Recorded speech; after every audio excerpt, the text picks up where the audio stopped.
ഞങ്ങള് ഉച്ചയ്ക്ക് ഫുഡ് കഴിക്കാൻ പോവാണ്. വീട്ടിലൂണ് കിട്ടുന്ന ഒരു സ്ഥലമാണ് വീട്ടിലൂണ്. ഞാൻ പ്രഗ്നൻസി ടൈമില് ഏറ്റവും കൂടുതൽ ഫുഡ് കഴിച്ചുകൊണ്ടിരുന്ന സ്ഥലമായിരുന്നു കേട്ടോ അത്. മിക്കാറ് ദിവസങ്ങളില് ടൈം കിട്ടുമ്പോ ഒക്കെ അവിടെ പോകുമായിരുന്നു. അപ്പൊ അവിടെ കുറച്ച് ചേച്ചിമാരാണ് ഇത് നടത്തുന്നത്. നമ്മള് വീട്ടിൽ കഴിക്കുന്ന ആ ഒരു സെയിം വൈബാണ്. നല്ലൊരു വീട്ടിലെ ഭക്ഷണത്തിന്റെ ഒരു ടേസ്റ്റ് ഉള്ള ഭക്ഷണത്തിന്റെ ഒരു സെയിം ടേസ്റ്റ് തന്നെയാണ് അവിടുത്തെ ഫുഡിൽ. അപ്പൊ നമുക്ക് പോയാലോ? ഈ വീട്ടിലൂണ് നമ്മുടെ സംക്രാന്തി ലൊക്കേഷനിലാണ് കേട്ടോ. നമ്മൾ സംക്രാന്തി ജംഗ്ഷനിൽ നിന്ന് റൈറ്റ് എടുത്ത് പോകുമ്പോൾ കുറച്ച് മുന്നിലോട്ട് വന്നു കഴിയുമ്പോൾ നമുക്കിങ്ങനെ ബോർഡൊക്കെ കാണാം, വീട്ടിലൂണെന്ന് പറഞ്ഞു. ഇവിടെ പക്ഷേ ഓൺ ടൈം നമ്മൾ എത്തണം. ഒരു 2:30 PM ഒക്കെ ആകുമ്പോഴത്തേക്കും ഫുഡൊക്കെ തീർന്നു പോകും കേട്ടോ. പിന്നെ ഇവിടെ ലഞ്ച് മാത്രമേ അവൈലബിൾ ആയിട്ടുള്ളൂ, വേറെ ബ്രേക്ക്ഫാസ്റ്റോ ഡിന്നറോ അങ്ങനെ ഒന്നുമില്ല. പിന്നെ നല്ലൊരു ഫുഡാണ്. നമ്മൾ നല്ലൊരു കൈപുണ്യമുള്ള ഒരു ഹോംലി ഫുഡ് കഴിക്കാൻ ആഗ്രഹമുണ്ടെങ്കിൽ നമുക്കിവിടെ വരാം.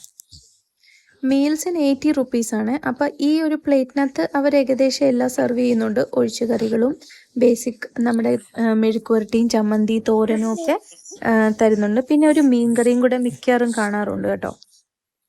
ഇതുകൂടാതെ നമുക്ക് വേറെ എക്സ്ട്രാ സ്പെഷ്യൽ ഫിഷ് ഐറ്റംസ് വേണമെങ്കിൽ നമുക്കത് സ്പെഷ്യലായിട്ട് ഓർഡർ ചെയ്യേണ്ടി വരും. അതിൻ്റെ കോസ്റ്റ് 60 റുപ്പീസ് പെർ പ്ലേറ്റ് ആണ്.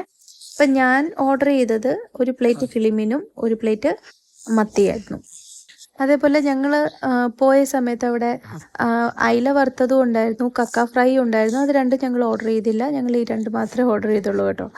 ഈ കക്ക ഫ്രൈ മിക്കവാറും ദിവസങ്ങളിൽ അവിടെ ഉണ്ട് ഓൾറെഡി.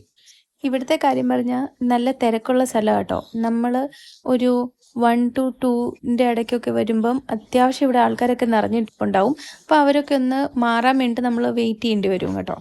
അപ്പോൾ വേറൊരു കാര്യം എന്ന് വെച്ചാൽ 2:30 മുമ്പ് തന്നെ വരികയും ചെയ്യണം, അല്ലെങ്കിൽ ഫുഡ് തീർന്നു പോകും. പെട്ടെന്നാണ് ഇവിടെ ഫുഡ് തീർന്നു പോകുന്നത്.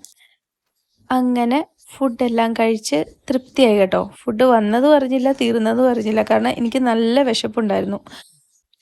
ലാസ്റ്റിൽ കുറച്ച് മോരും കൂടെ കുടിച്ചു കേട്ടോ. ആഹാ, എന്താ സുഖം. പ്രഗ്നൻ്റ് ആയിരുന്നപ്പോൾ ഒരു ചേട്ടൻ ഇങ്ങനെ പറഞ്ഞായിരുന്നു, ഏറ്റവും സേഫായിട്ട് പ്രഗ്നൻറ്റ് ലേഡീസിന് കഴിക്കാൻ പറ്റിയ ഭക്ഷണം കോട്ടയത്തെ ഇതാണ് കേട്ടോ.